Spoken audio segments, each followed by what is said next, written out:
हरिः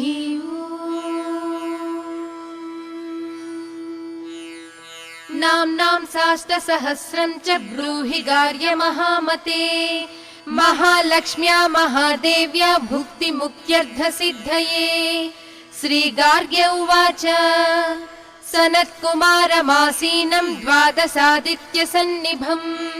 अपृच्छन् योगिनो भक्त्या योगिनामर्धसिद्धये। सर्वलौकिककर्मभ्यो विमुक्तानां हिताय वै भुक्तिमुक्तिप्रदं जप्यमनुब्रूहि दयानिधे। सनत्कुमार भगवन् सर्वज्ञोऽसि विशेषतः आस्तिक्यसिद्धये नॄणां क्षिप्रं धर्मार्थसाधनम्। आद्यन्तिमानवाः सर्वे धनाभावेन केवलम् सिद्ध्यन्ति धनिनोऽन्यस्य नैव धर्मार्थकामनाः। दारिद्र्यध्वंसिनी नाम केन विद्या प्रकीर्तिता केन वा ब्रह्म विद्यापि केन मृत्युविनाशिनी। सर्वेषां सारभूतैका विद्या नाम केन कीर्तिता प्रत्यक्षसिद्धिदा ब्रह्मन् तामाचक्ष्वदयानिधे। सनत्कुमार उवाच साधु पृष्टं महाभागा सर्वलोकहितैषिणीः महतामेष धर्मश्च नान्येषामिति मे मतिः। ब्रह्म विष्णु महादेव महेन्द्रादिमहात्मभिः सम्प्रोक्तं कथयां यज्ञ लक्ष्मी नाम सहस्रकम्। यस्योच्चारणमात्रेण दारिद्र्यान्मुच्यते नरः किं पुनस्तज्जपाज्ञापि सर्वेष्टार्थानवाप्नुयात्। अस्य श्रीलक्ष्मी दिव्य सहस्रनाम स्तोत्र महामन्त्रस्य आनन्दकरमचिक्लीतेन्दिरा सुतादयो महात्मानो महर्षयः अनुष्ठुप् विष्णुमाया शक्तिः महालक्ष्मी परा देवता। श्री महालक्ष्मी प्रसाद द्वारा सर्वेष्टार्थ सिद्ध्यर्थे जपे विनियोगः। ध्यानम् पद्मनाभ प्रियां देवीं पद्माक्षीं पद्मवासिनीं पद्मवक्त्रां पद्महस्तां वन्दे पद्मामहर्निशम्। पूर्णेन्दुबिम्बवदनां रत्नाभरणभूषितां वरदाभयहस्ताभ्यां ध्यायेच्चन्द्रसहोदरीम्। इच्छारूपां भगवतः सच्चिदानन्दरूपिणीं सर्वज्ञां सर्वजननीं विष्णुवक्षस्थलालयां दयाळुमनिशं ध्यायेत् सुखसिद्धिस्वरूपिणी। हरिः नित्यागतानन्त नित्यानन्दिनी जनरञ्जनी नित्यप्रकाशिनी चैव स्वप्रकाशस्वरूपिणी। महालक्ष्मीर्महाकाली महाकन्या सरस्वती भोगवैभव संधात्री भक्तानुग्रहकारिणी। ईशावास्या महामाया महादेवी महेश्वरी हृल्लेखा परमाशक्तिर्मातृका बीजरूपिणी। नित्यानन्दा नित्यबोधा नादिनी जनमोदिनी सत्यप्रत्ययिनी चैव स्वप्रकाशात्मरूपिणी। त्रिपुरा भैरवी विद्या हंसा वागीश्वरी शिवा वाग्देवी च महारात्रिः कालरात्रिस्त्रिलोचनी। भद्रकाली कराळी च महाकाली तिलोत्तमा काली कराळ वक्त्रान्ता कामाक्षी कामदा शुभा। चण्डिका चण्डरूपेशा चामुण्डा चक्रधारिणी त्रैलोक्य जननी देवी त्रैलोक्य विजयोत्तमा। सिद्धलक्ष्मी क्रिया लक्ष्मीर्मोक्षलक्ष्मी प्रसादिनी उमा भगवती दुर्गा चैन्द्री दाक्षायणी शिखा प्रत्यङ्गिराधरा वेला लोकमाता हरिप्रिया। पार्वती परमा देवी ब्रह्म विद्या प्रदायिनी अरूपा बहुरूपा च विरूपा विश्वरूपिणी। पंचभूतात्मिका वाणी पंचभूतात्मिका परा कालिका पंचिका वाग्नि हविः प्रत्यधिदेवता। देवमाता सुरेशाना वेद गर्भाम्बिका धृतिः संख्या जातिः क्रिया शक्ति प्रकृतिर्मोहिनी मही। यज्ञ विद्या महाविद्या गुह्य विद्या विभावरी ज्योतिष्मती महामाता सर्वमंत्र फलप्रदा। दारिद्र्यध्वंसिनी देवी हृदयग्रन्थिभेदिनी सहस्रादित्य संकाशा चन्द्रिका चन्द्ररूपिणी गायत्री सोम संभूतिः सावित्री प्रणवात्मिका शांकरी वैष्णवी ब्राह्मी सर्वदेव नमस्कृता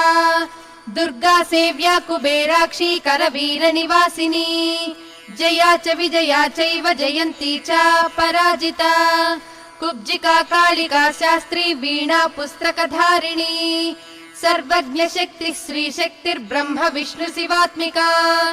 इडा पिंगलिका मध्या मृणाली तंतुरूपिणी यज्ञेशानी प्रधा दीक्षा दक्षिणा सर्वमोहिनी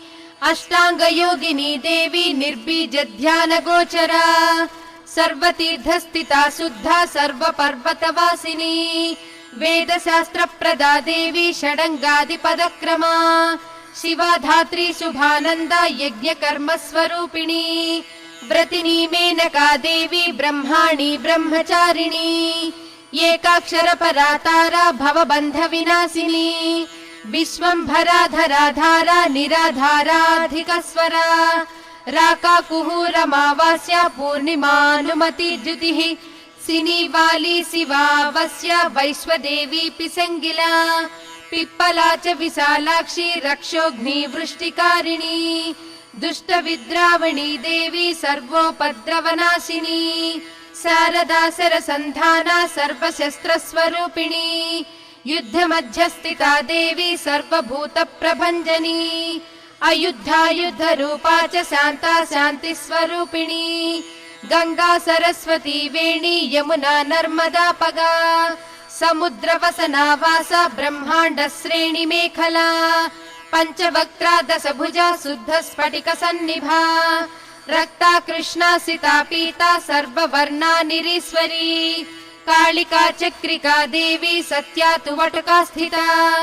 तरुणी वारुणी नारी ज्येष्ठा देवी सुरेश्वरी विश्वंबरधरा कर्त्री गलार्गल विभंजनी संध्या रात्रि दिवा ज्योत्स्ना कला काष्ठा निमेशिका उर्वी कात्यायनी शुभ्रा संसारार्णवतारिणी कपिला कीलिका शोका मल्लिका नवमल्लिका देविका नंदिका शांता भंजिका भयभंजिका कौशिकी वैदिकी देवी सौरी रूपाधिका तिभा दिग्वस्त्रा नववस्त्रा च कन्यका कमलोद्भवा श्री सौम्य लक्षणातीत दुर्गा सूत्र प्रबोधिका श्रद्धा मेधा कृति प्रज्ञा धारणा कांतिरेव च श्रुति स्मृतिर्धृतिर्धन्या भूतिरिष्टिर्मनीषिणी विरक्तिर्व्यापिनी माया सर्वमाया प्रभंजनी महेन्द्री मंत्रिणी सिंही चेन्द्रजाल स्वरूपिणी अवस्थात्रय निर्मुक्ता गुणत्रय विवर्जिता येषणत्रय निर्मुक्ता सर्वरोग विवर्जिता योगी ध्यानान्तगम्या च योग ध्यान परायणा त्रयी शिखा विशेषज्ञा वेदांत ज्ञान रूपिणी भारती कमला भाषा पद्मा पद्मवती कृतिः गौतमी गोमती गौरी ईशाना हंसवाहिनी नारायणी प्रभाधारा जाह्नवी शंकरात्मजा चित्रघंटा सुनंदा श्रीर्मानवी मनुसंभवा स्तंभिनी क्षोभिणी मारी ब्राह्मिणी शत्रुमारिणी मोहिनी द्वेषिणी वीरा अघोरा रुद्र रूपिणी रुद्रैकादशिनी पुण्या कल्याणी लाभकारिणी देवदुर्गा महादुर्गा स्वप्न दुर्गाष्टभैरवी सूर्य चंद्राग्नि रूपा च ग्रह नक्षत्र रूपिणी बिंदुनाद कलातीता बिंदुनाद कलात्मिका दशवायुजयाकारा कला षोडश संयुता काश्यपी कमला देवी नाद चक्र निवासिनी मृडाधारा स्थिरा गुह्या देविका चक्र रूपिणी अविद्या सार्वरी भुंजा जंभासुर निबर्हिणी श्रीकाया श्रीकला शुभ्रा कर्म निर्मूलकारिणी आदिलक्ष्मीर्गुणाधारा पंच ब्रह्मात्मिका परा श्रुतिर्ब्रह्म मुखावासा सर्व संपत्ति रूपिणी मृत संजीवनी मैत्री कामिनी कामवर्जिता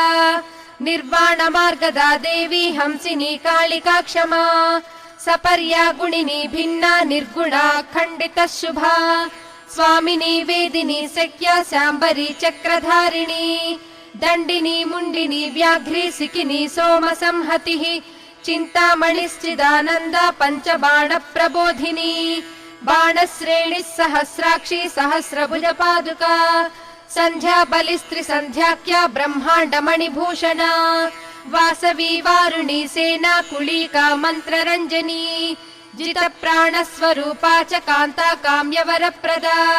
मन्त्रब्राह्मण विद्यार्था नादरूपा हविष्मती अधर्वणि श्रुतिः शून्या कल्पना वर्जिता सती सत्ता जातिः प्रमामेया प्रमितिः प्राणदा गतिः अवर्णा पञ्चवर्णा च सर्वदा भुवनेश्वरी त्रैलोक्यमोहिनी विद्या सर्वभर्त्रीक्षराक्षरा हिरण्यवर्णा हरिणी सर्वोपद्रवनाशिनी कैवल्य पदवी रेखा सूर्यमण्डल संस्थिता सोममण्डल मध्यस्था वह्निमण्डल संस्थिता वायुमण्डल मध्यस्था व्योममण्डल संस्थिता चक्रिका चक्र मध्यस्था चक्रमार्ग प्रवर्तिनी कोकिलाकुल चक्रेशा पक्षतिः पंक्ति पावनी सर्व सिद्धांत मार्गस्था षड्वर्णावरवर्जिता शतरुद्रहराहन्त्री सर्व संहारकारिणी पुरुषा पौरुषी तुष्टिः सर्वतन्त्र प्रसूतिका अर्धनारीश्वरी देवी सर्व विद्या प्रदायिनी भार्गवी याजुषी विद्या सर्वोपनिषदा स्थिता व्योमकेशाखिल प्राणा पंचकोश विलक्षणा पंचकोशात्मिका प्रत्यक् पंच ब्रह्मात्मिका शिवा जगज्जराजनित्री च पंचकर्मा प्रसूतिका वाग्देव्याभरणाकारा सर्वकाम्यस्थिता स्थितिः अष्टादश चतुष्षष्टि पीठिका विद्ययायुता कालिका कर्षणश्यामा यक्षिणी किन्नरेश्वरी केतकी मल्लिका शोका वाराही धरणी ध्रुवा नारसिंही महोग्रास्या भक्ता नामार्तिनाशिनी अंतर्बला स्थिरा लक्ष्मीर्जरा मरणनाशिनी श्रीरंजिता महाकाया सोम सूर्याग्निलोचना अदितिर्देव माता च अष्टपुत्रा अष्टयोगिनी अष्ट प्रकृतिरष्टाष्ट विभ्राजद्विकृताकृतिः दुर्भिक्षध्वंसिनी देवी सीता सत्या च रुक्मिणी ख्यातिजा भार्गवी देवी देवयोनिस्तपस्विनी शाकंभरी महाशोणा गरुडोपरि संस्थिता सिंहगा व्याघ्रगा देवी वायुगा च महाद्रिगा अकारादिक्षकारान्ता सर्व विद्याधिदेवता मंत्र व्याख्यान निपुणा ज्योतिषशास्त्रैकलोचना इडा पिंगलिका मध्य सुषुम्ना ग्रंथि भेदिनी कालचक्राश्रयोपेता कालचक्र स्वरूपिणी वैशारदी मतिश्रेष्ठा वरिष्ठा सर्वदीपिका वैनायकी वरारोहो श्रोणी वेला बहिर्बलिः जम्भिनी जृम्भिणी जृम्भकारिणी गणकारिका शरणी चक्रिका अनंता सर्वव्याधि चिकित्सकी देवकी देव संकाशा वारिधिः करुणाकरा सर्वरी सर्वसंपन्ना सर्वपाप प्रभंजनी एकमात्रा द्विमात्रा च त्रिमात्रा च तथा परा अर्धमात्रा परा सूक्ष्मा सूक्ष्मार्धार्ध परा परा एकवीरा विशेषाख्या षष्ठी देवी मनस्विनी नैष्कर्म्या निष्कला लोका ज्ञान कर्माधिका गुणा सबन्ध्वानंद संदोहा व्योमाकारा निरूपिता गद्य पद्मात्मिका वाणी सर्वालंकार संयुता साधु बंध पदन्यासा सर्वौका घटिकावलिः षट्कर्मा कर्कशाकारा सर्वकर्म विवर्जिता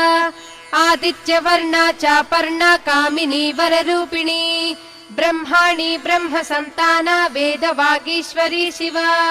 पुराण न्याय मीमांसा धर्म शास्त्रागम श्रुता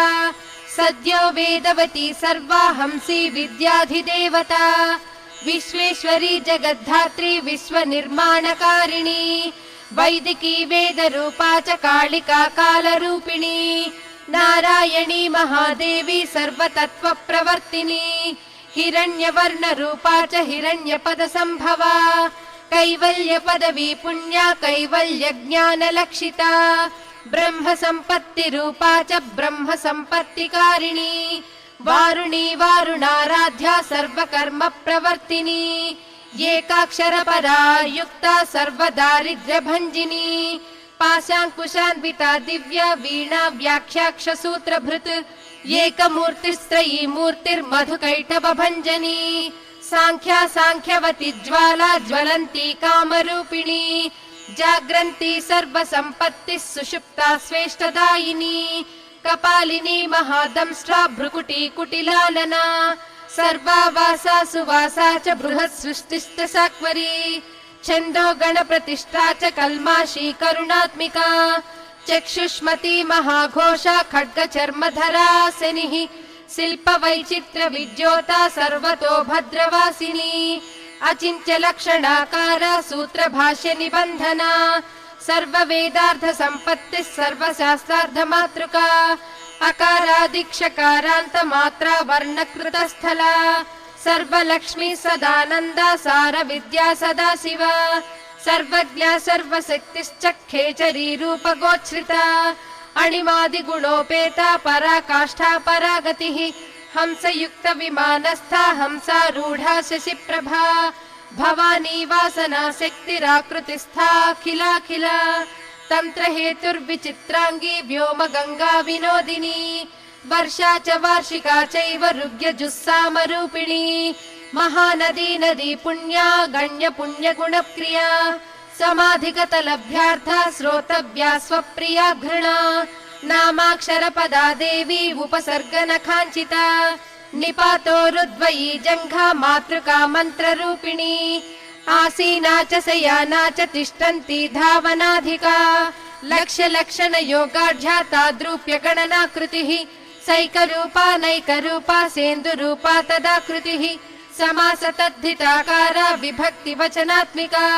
स्वाहाकारा स्वधाकारा श्रीपत्यर्थाङ्गनन्दिनी गंभीरा गहना गुह्या योनिलिङ्गार्धधारिणी शेषवासुकि संसेव्या चपला वरवर्णिनी कारुण्याकार संपत्ति कीलकृन्मन्त्र कीलिका शक्ति बीजात्मिका सर्वमन्त्रेष्टा अक्षय कामना आग्नेयी पार्थिवा आप्या वायव्या व्योमकेतना सत्यज्ञानात्मिका नन्दा ब्राह्मी ब्रह्म सनातनी अविद्या वासना माया प्रकृतिः सर्वमोहिनी शक्तिर्धारण शक्तिश्च चिरचिच्छक्ति योगिनी वक्त्रारुणा महामाया मरीचिर्मदमर्दिनी विराट स्वाहा स्वधा शुद्धा निरूपास्ति सुभक्तिगा निरूपिता द्वयी विद्या नित्या नित्यस्वरूपिणी वैराज मार्ग संचारा सर्वसत्पथदर्शिनी जालंधरी मुडानी च भवानी भवभंजनी त्रैकालिक ज्ञान तंतुस्त्रिकाल ज्ञानदायिनी नादातीता स्मृति प्रज्ञा धात्री रूपा त्रिपुष्करा पराजिता विधानज्ञा विशेषित गुणात्मिका हिरण्यकेशिनी हेम ब्रह्मसूत्र विचक्षणा असंख्येय पदार्थान्त स्वर व्यंजन वैखरी मधुजिह्वा मधुमती मधुमासोदया मधुः माधवी च महाभागा मेघ गंभीर निस्वना ब्रह्म विष्णु महेशादि ज्ञातव्यार्थ विशेषगा नाभौ वह्निशिखाकारा ललाटे चंद्र सन्निभा भ्रूमध्ये भास्कराकारा सर्वतारा कृतिर्हृदि कृत्तिकादिभरण्यन्त नक्षत्रेश्चर्चितोदया ग्रह विद्यात्मिका ज्योतिर्ज्योतिर्विन्मति जीविका ब्रह्मांड गर्भिणी बाला सप्तावर्ण देवता वैराजोत्तम साम्राज्य कुमार कुशलोदया भगला भ्रमराम्बा च शिवदूती शिवात्मिका मेरु विंध्यादि संस्थाना काश्मीर पुरवासिनी योग निद्रा महानिद्रा विनिद्रा राक्षसाश्रिता सुवर्णदा महागंगा पंचाख्या पंच संहतिः सुप्रजाता सुवीर्या च सुपोषा सुपतिः शिवा सुगृहा रक्त बीजान्ता हत कंदर्प जीविता समुद्र व्योम मध्यस्था समबिंदु समाश्रया सौभाग्य रस जीवातु सारा सार विवेक धृत त्रिवल्यादि सुपुष्टांगा भारती भरताश्रिता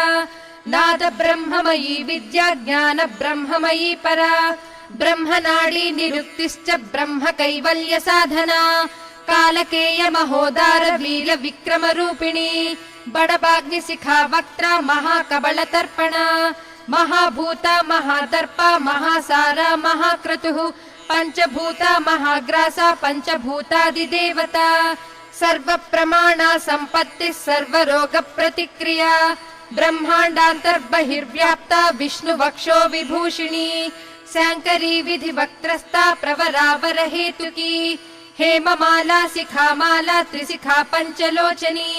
सर्वागम सदाचारा मर्यादा यातु भञ्जनी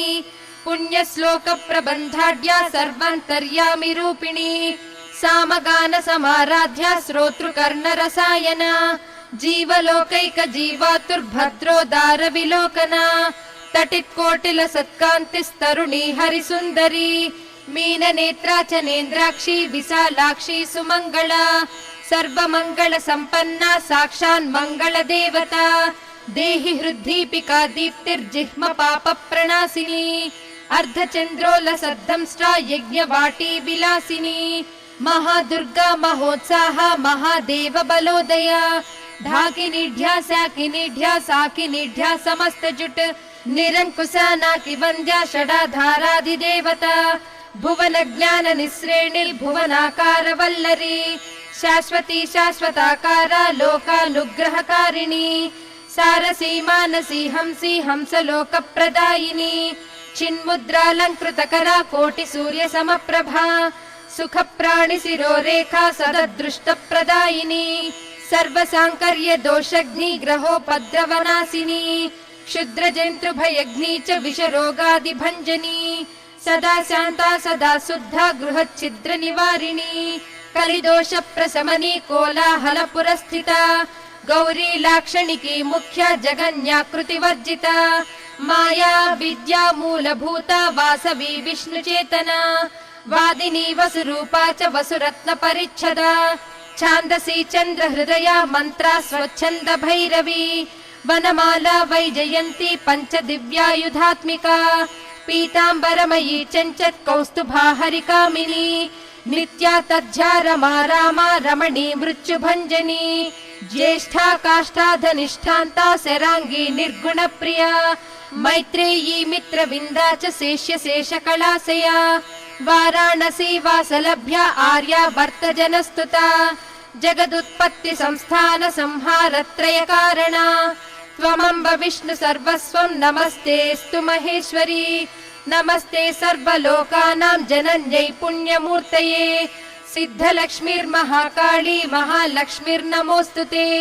सद्यो जाताधिपञ्चाग्निरूपा पञ्चक पञ्चकम्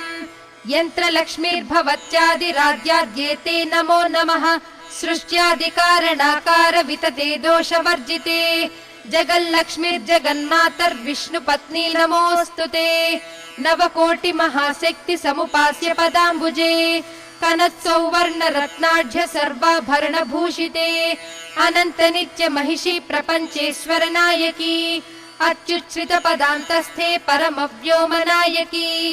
नाकपृष्ठगताराध्ये विष्णुलोक विलासिनी वैकुण्ठराज महिषी श्रीरङ्गनगराश्रिते रङ्गनायकि भूपुत्री कृष्णे वरद वल्लभे कोटि ब्रह्मादि संसेव्ये कोटि रुद्रादि कीर्तिते मातुलुङ्गमयं खेटं सौवर्ण चषकं तथा पद्मद्वयं पूर्णकुम्भं कीरं च वरदाभये पाशमङ्कुशकं शङ्खं चक्रं शूलं कृपाणिकां धनुर्बाणौ चाक्षमालां चिन्मुद्रामपि बिभ्रतीम् अष्टादश भुजे लक्ष्मी महाष्टादश पीठगे भूमि नीलादि संसेव्ये स्वामि चित्तानुवर्तिनी पद्मे पद्मालये पद्मपूर्ण कुम्भाभिषेचिते इंदिरेन्द्रिंदिरा भाक्षि क्षीरसागर कन्यके भार्गवी त्वं स्वतन्त्रेच्छा वशीकृत जगत्पतिः मङ्गलं मङ्गलानां त्वं देवतानां च देवता त्वमुत्तमोत्तमानां च त्वं श्रेयः परमामृतम् धनधान्याभिवृद्धिश्च सार्वभौम सुखोच्छ्रया आन्दोलिकादि सौभाग्यं मत्ते भाति महोदयः पुत्र पौत्राभिवृद्धिश्च विद्या भोग बलाधिकम् आयुरारोग्य सम्पत्तिरष्टैश्वर्यं त्वमेव हि परमेश विभूतिश्च सूक्ष्मात् सूक्ष्मतरा गतिः सदयापाङ्ग सन्दत्त ब्रह्मेन्द्रादिपदस्थितिः अव्याहत महाभाग्यं त्वमेवाक्षोभ्य विक्रमः समन्वयश्च वेदानामविरोधस्त्वमेव हि निःश्रेयसपद प्राप्ति साधनं फलमेव च श्रीमन्त्रराजराज्ञी च श्रीविद्याक्षेमकारिणी श्रीं बीजजप सन्तुष्टा ऐं ह्रीं श्रीं बीजपालिका प्रपत्तिमार्गसुलभा विष्णुप्रथम किङ्करी क्लीङ्कारार्थ सवित्री च सौमङ्गल्यादिदेवता श्रीषोडशाक्षरी विद्या श्रीयन्त्रपुरवासिनी सर्वमङ्गलमाङ्गल्ये शिवे सर्वार्थसाधिके शरण्ये त्र्यम्बके देवी नारायणि नमोऽस्तुते पुनः पुनर्नमस्तेऽस्तु साष्टाङ्गमयुतं पुनः सनत्कुमार उवाच एवं स्तुता महालक्ष्मीर्ब्रह्मरुद्रादिभिः सुरैः नमद्भिरार्तैः दीनैश्च निःसद्वैर्भोगवर्जितैः ज्येष्ठाजुष्टैश्च निःश्रीकैः संसारात् स्वपरायणैः विष्णुपत्नी ददौ तेषां दर्शनं दृष्टितर्पणम् शरत्पूर्णेन्दुकोट्याभधवलापाङ्गवीक्षणैः सर्वान् सत्त्वसमाविष्टां चक्रे हृष्टा वरं ददौ महालक्ष्मीरुवाच नाम्नां साष्टसहस्रं मे प्रमादाद्वापि यः सकृत् कीर्तयेत् तत्कुले सत्यं वसाम्या चन्द्रतारकम् किं पुनर्नियमाज्जप्तुर्मदेकशरणस्य च मातृवत्सानुकम्पाहं पोषकी स्यामहर्निशम् मन्नाम स्मरतां लोके दुर्लभं नास्ति चिन्तितम् मत्प्रसादेन सर्वेऽपि स्वस्वेष्टार्धमवाप्स्यत लुप्तवैष्णवधर्मस्य मर्द्वतेष्वकीर्णिनः भक्तिप्रपत्तिहीनस्य वन्द्यो नाम्नां जपोऽपि मे तस्मादवश्यं तैर्दोषैर्विहीनः पापवर्जितः जपेत् साष्टसहस्रं मे नाम्नां प्रत्यहमादरात् साक्षादलक्ष्मीपुत्रोऽपि दुर्भाग्योऽप्यलसोऽपि वा अप्रयत्नोऽपि मूढोऽपि विकलः पतितोऽपि च अवशात् प्राप्नुयात् भाग्यं मत्प्रसादेन केवलम् स्पृहेयमचिरार्देव वरदानाय जापिनः ददामि सर्वमिष्टार्थं लक्ष्मीति स्मरतां ध्रुवम् सनत्कुमार उवाच इत्युक्त्वां तर्धदे लक्ष्मीर्वैष्णवी भगवत्कला इष्टापूर्तं च सुकृतं भागधेयं च चिन्तितम् स्वं स्वं स्थानं च भोगं च विजयं लेभिरे सुराः तदेतत् प्रवदाम्यद्य लक्ष्मी नाम सहस्रकम् योगिनः पठत क्षिप्रं चिञ्चितार्थानवाप्स्यथ गार्ग्य उवाच सनत्कुमार योगीन्द्र इत्युक्त्वा सदयानिधिः अनुगृह्य ययौ क्षिप्रं तांश्च 12 योगिनः तस्मादेतद्रहस्यं च गोप्यं जप्यं प्रयत्नतः अष्टम्यां च चतुर्दश्यां नवम्यां भृगुवासरे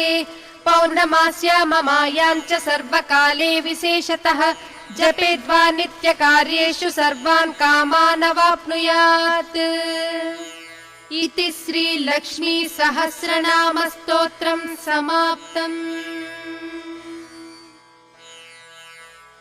लक्ष्मीं क्षीरसमुद्रराजतनयां श्रीरङ्गधामेश्वरी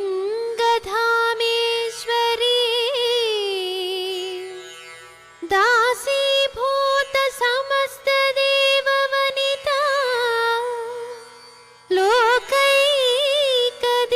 लोकैकदीपाङ्कुरा श्रीमन्मन्दकटाक्षलब्धविभवत् ब्रह्मेन्द्रगङ्गाधरा त्वां त्रैलोक्यकुटुम्बिनी सरसिजा वन्दे मुकुन्दप्रिया वन्दे मुकुन्दप्रिया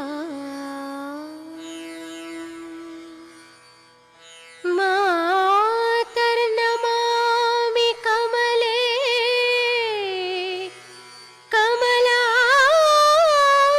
कमलायताक्षी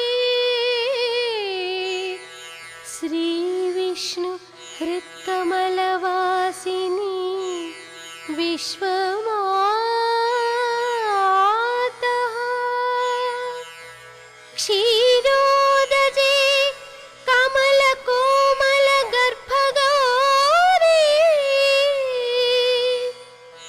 लक्ष्मी प्रसीद सततं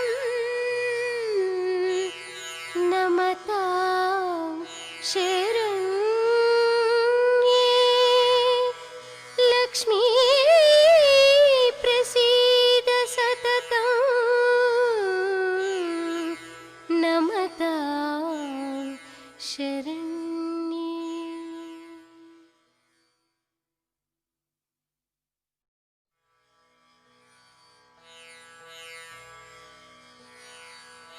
हरि